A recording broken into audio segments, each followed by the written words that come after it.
os africanos reconhecem o Brasil como um país com semelhanças muito grandes. Não há nenhuma outra razão que faça com que o mundo inteiro tenha uma presença na África neste século XXI tão expressiva e o Brasil vire as costas para a África. É o racismo que está dentro do Brasil.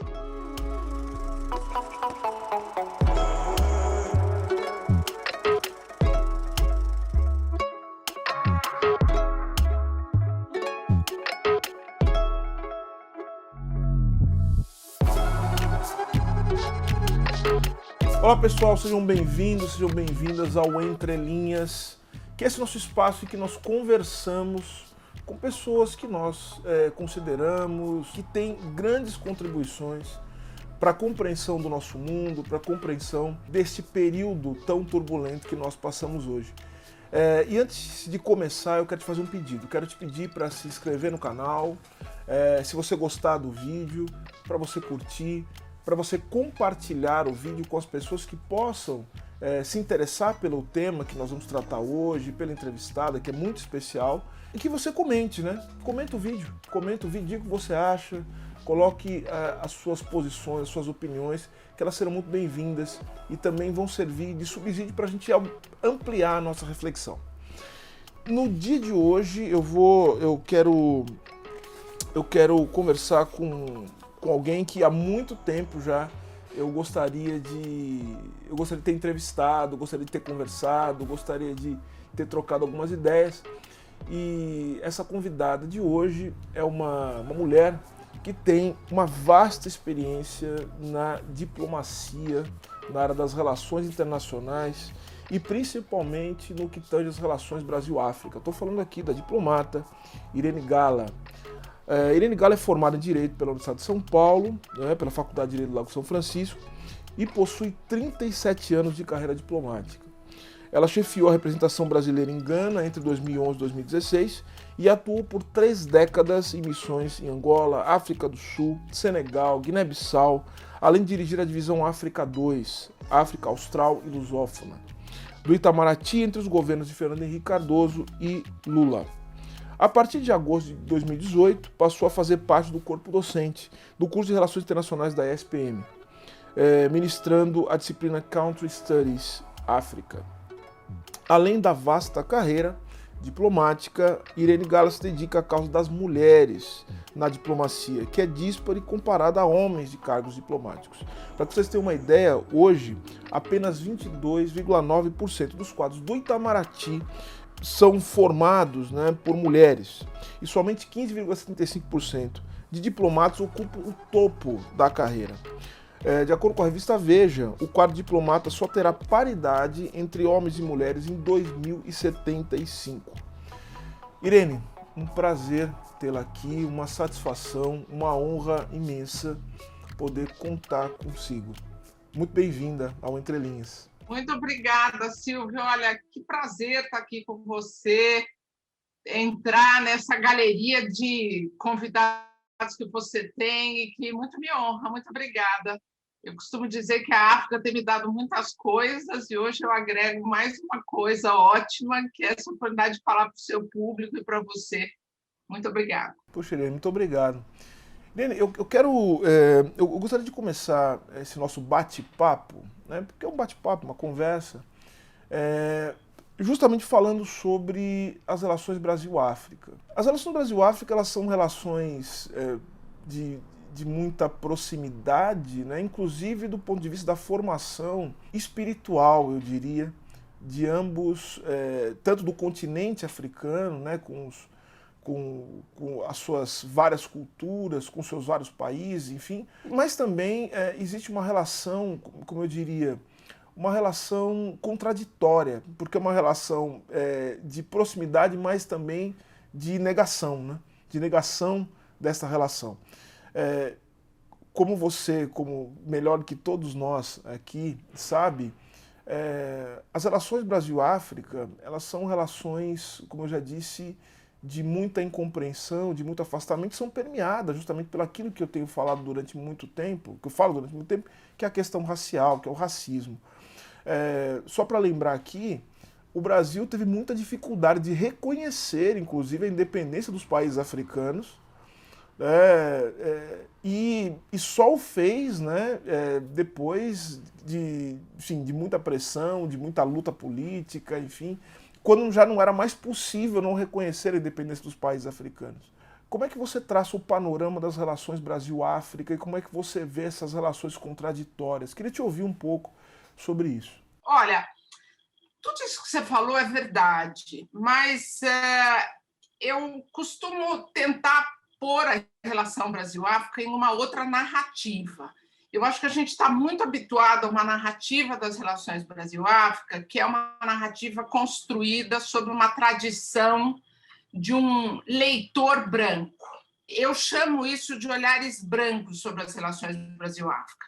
Nessa história que a gente conta, o negro ele nunca é agente, ele nunca tem referência como os seus interesses em jogo. É sempre uma história que é a história do branco brasileiro, do escravocrata. Então, essa história branca é o que você disse, e ela é bem conhecida.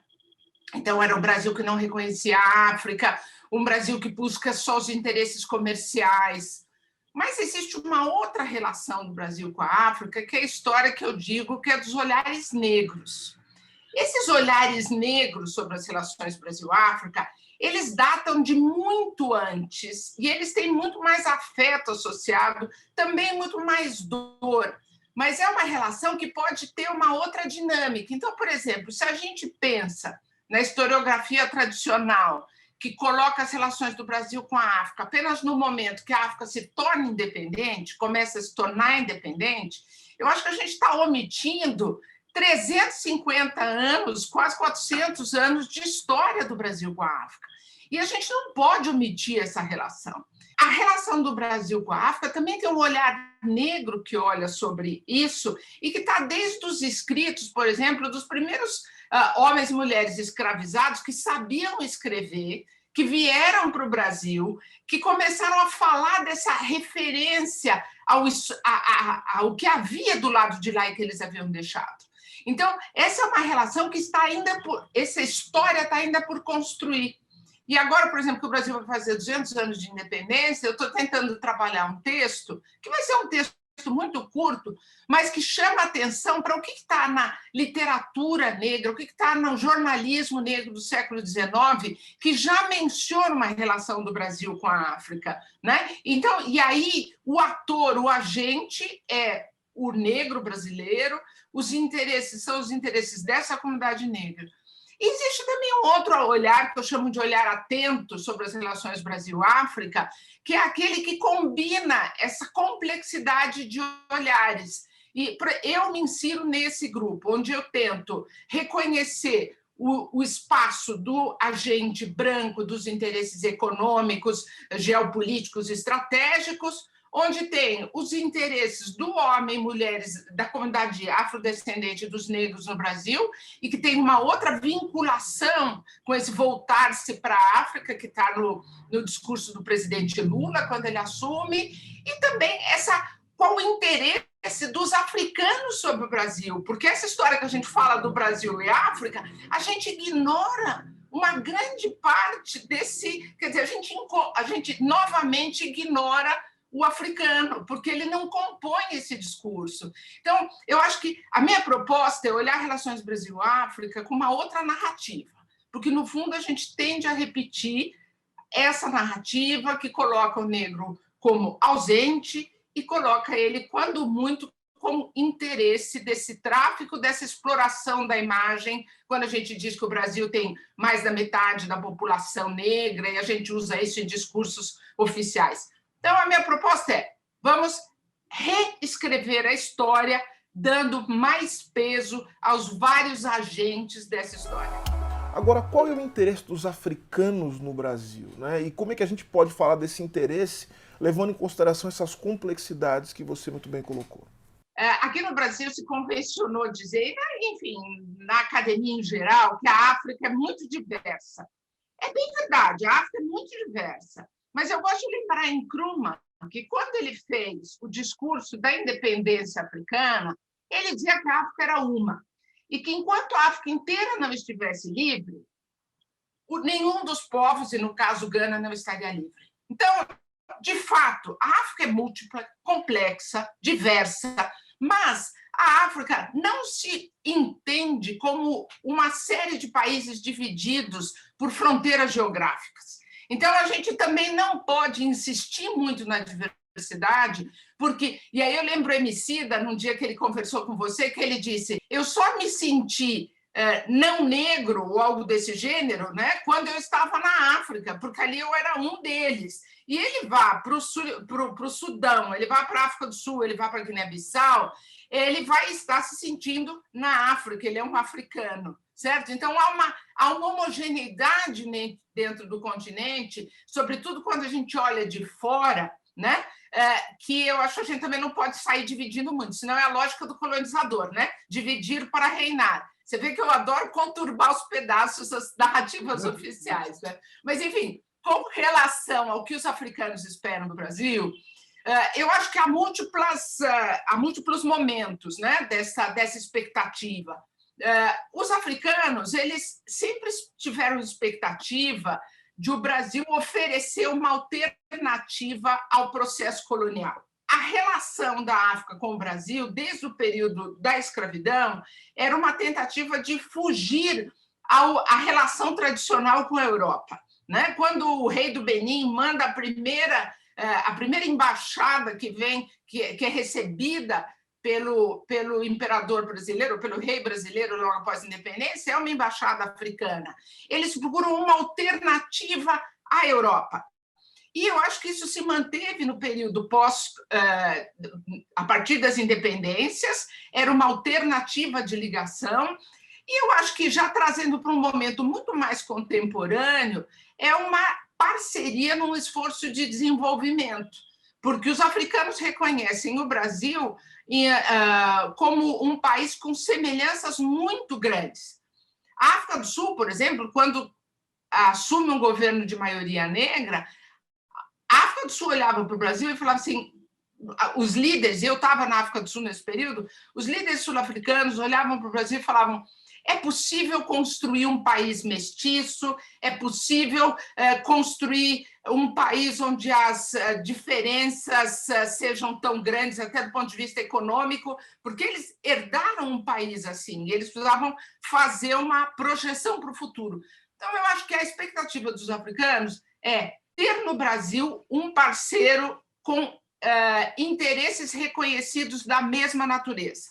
Se isso acontece, é que eu não vejo. Eu acho que no Brasil, com exceção de alguns momentos da diplomacia do presidente Lula, a gente não olha para a África como aquele parceiro em igualdade de condições, como enfim, vamos selar uma parceria para lutar junto. A gente se vê muito diferente da África. Você terminou dizendo uma coisa que é um gancho para a nossa conversa, né, também, que é justamente essa ideia de como nós temos muita dificuldade de nos reconhecer como relacionados, ligados à África.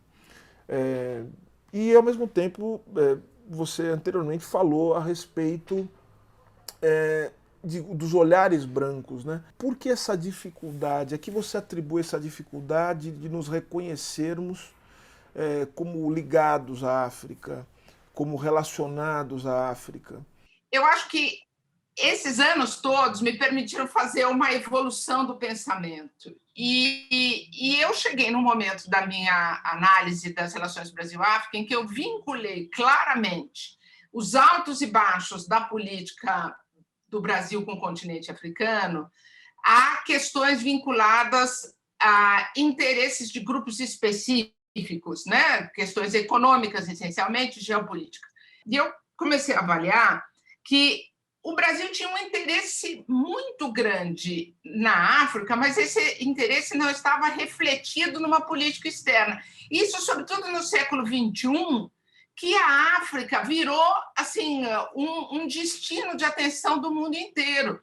No século XXI, a África se tornou, passou a se apresentar como uma nova fronteira da economia, da inserção. A inserção do continente ficou bastante projetada num sentido positivo. Então, por que o mundo inteiro, olhando para a África, um grupo grande no Brasil, que é mais de 50% da população que é afrodescendente, por que a África não é uma prioridade constante da política externa brasileira? E aí, avaliando bastante isso e tendo esse período, né, olhando essa trajetória, experiência, eu falei, só tem uma razão para o Brasil não olhar a África com olhares de interesse. É o racismo que está dentro do Brasil. Então, é uma constatação muito dura, mas que eu acho que ela é necessária. Eu tenho divulgado muito essa análise, porque eu acho que, inclusive do ponto de vista dos interesses econômicos, do agente econômico que vai se envolver com a África, é importante perceber isso. O mesmo racismo que o Brasil vivencia dentro das suas fronteiras, ele acaba projetando sobre o continente africano. Seria muito estranho se assim não fosse. Porque imagine você que dentro do Brasil, um racismo atávico, estrutural, que você desqualifica, desumaniza o elemento negro. Como é que você pega um avião, atravessa o continente, chega do lado de lá e, de uma hora para outra, humaniza esse seu interlocutor? Você dá excelência a esse grupo de agentes que estão lá? É claro que isso são processos absolutamente, ou em grande parte, inconscientes. E por isso ele tem que ser trazido à baila. Não há nenhuma outra razão que faça com que o mundo inteiro tenha uma presença na África, neste século XXI, tão expressiva, e o Brasil vire as costas para a África. A minha análise é: nós projetamos sobre o continente africano aquele racismo que a gente vive internamente. Então, na medida em que a gente... E aí eu digo, o nosso desafio é olhar a África como um parceiro para a desconstrução do racismo no Brasil. Como é que a África pode ser a relação de política externa, as relações diplomáticas, podem ser um instrumento de ação afirmativa, onde a gente não olha a África como o olhar tradicional. O que a gente vai dar para a África? Porque a África é o continente carente, porque é o continente que tem maiores necessidades, mas como é que a gente altera a rota dessa relação e pensa o que a África pode dar para o Brasil? Porque nós aqui temos uma demanda imensa, que é a da luta contra o racismo, a superação do racismo, que é uma luta chancelada pela maioria da população brasileira, que quer acabar com essa chaga, certo? Então, como é que a África pode nos ajudar a fazer isso? Eu queria fazer uma recordação aqui dos anos 70, né? De figuras como Abdias do Nascimento, que vão à África recém-independente para buscar o apoio dos africanos na luta contra o Brasil. Ele vai denunciar o racismo no Brasil, na África, e ele consegue, naquele momento, se vincular a uma intelectualidade africana que começa a olhar o Brasil e demandar das autoridades brasileiras algum tipo de ação e fazer um pouco daquele name and shame, né? De fazer o Brasil sentir vergonha de não haver negros nas suas delegações diplomáticas. Eu cito isso e eu quero trazer isso aqui porque eu acho que a intelectualidade negra brasileira abandonou a África. Ela deixou de ir buscar, ela fez uma opção pelos Estados Unidos e ela abandonou a sua fonte. Vamos fazer um percurso de retomar esse diálogo com os africanos que estão no terreno. Eu acho isso muito interessante e eu acho que a própria intelectualidade ou os grupos das lideranças negras brasileiras, elas não estão atentas que elas podem ir buscar na África referências para a sua luta. Você sabe que eu só tive contato com intelectuais africanos ou que tinham relações muito fortes com a intelectualidade africana quando eu dei aula nos Estados Unidos, em contato com um centro de estudos latino-americanos e caribenhos, né? E em contato também com o centro de estudos africanos. Mas o que você percebia também na organização desses centros? Existe algo que não vi aqui no Brasil, uma busca ativa por esses intelectuais, uma busca ativa por esses contatos. Aqui no Brasil, me parece, e eu acho que o seu diagnóstico é muito preciso, que se espera que, numa postura, inclusive, de ver a África como algo menor, como algo que não tem tanta importância, que os intelectuais africanos é que teriam que chegar até o Brasil, né? Se espera que, eventualmente, que eles cheguem, batam as portas e peçam para conversar conosco. Quando, na verdade, você vê nos grandes centros, eu estou falando nos Estados Unidos e na Europa, que existe uma busca ativa por esses intelectuais, por entender o que é a África. Eu vi isso de perto. Isso diz muito, Irene, e você me deu subsídios para uma reflexão aqui, sobre, não só sobre o racismo em termos gerais, mas sobre o racismo brasileiro, que quando você diz que aqui no Brasil existe um abafamento, né, sobre a questão racial e sobre o que significa ser negro, que diz muito sobre as peculiaridades do racismo brasileiro. Eu costumo dizer o seguinte também, Irene, nós aqui no Brasil, porque muitos pediam para eu comparar o racismo no Brasil, nos Estados Unidos, né? E muita gente com essa ideia, não, aqui nos Estados Unidos é pior e tal, os meus colegas, né, lá nos Estados Unidos, na Universidade de Duke. Eu falava, gente, vocês não têm ideia do que significa viver o racismo brasileiro. Assim, nós somos tão sofisticados a ponto de vocês acharem que não tem racismo no Brasil. Precisa ser muito sofisticado para que isso aconteça. Ou seja, é uma espécie de... é um maquinário político, ideológico que funciona, né, com uma perfeição, de tal sorte que as pessoas que estão dentro e até as pessoas que estão fora não conseguem entender muito bem como o racismo funciona no Brasil. Ou seja, nós somos muito sofisticados. Eu não sei quem foi que disse, outro dia, falou assim, as elites brasileiras, né, aquilo que a gente pode chamar elite eventualmente no Brasil, né, a burguesia brasileira, ela foi tão eficiente que ela criou, sim, uma concatenação entre prática política, opressão, violência e discurso ideológico poucas vezes vista no mundo.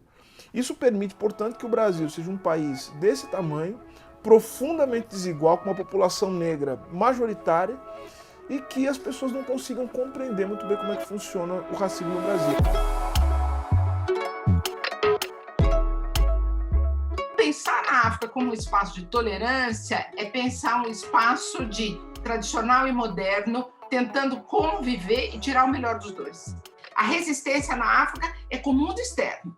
Então, dentro do continente, eles não dividem. Esse é o princípio da unidade africana. Nenhum país do mundo fora do continente africano tem 50% da população negra. E se o Brasil ignora a África, é por causa disso. E isso é a associação que eu faço ao racismo.